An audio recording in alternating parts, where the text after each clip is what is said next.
güey, pues llegas directo. Entonces como que apenas iba llegando la ruca y dice, vamos formados, pero no sé a quién, o sea, el chiste es que los empujaba, güey. Ah, ¿sí? Ajá, pero así dice, vamos formados. Digo, pues yo no la veo, le digo, por eso yo la... No, por eso vamos, le digo, bájele, nada más bájele. No, bájele, le digo, bájele. Entonces había otra pinche señora atrás. No le hacerle, señora, le digo, el respeto se gana y ella no se lo está ganando. Y usted mejor ni se mete en cosas que ni le incumben. O simplemente nada más dígale cómo que le baje.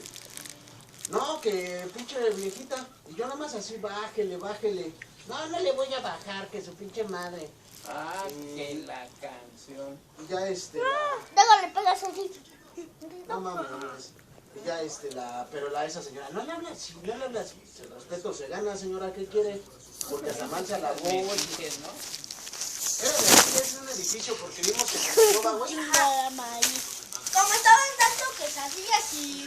No es cierto. No estaban dando quesadillas. Ah, no. No. Lo vendían, pendejo. Ah, ¿sí? ¿Ah, sí? ¿Lo vendían? Sí, no veía, cuando pasamos por ahí decía dorilocos, chicharrones y todo eso. Pero lo vendían. ¿Quién le va a dar dinero? ¿A quién le va a comprar?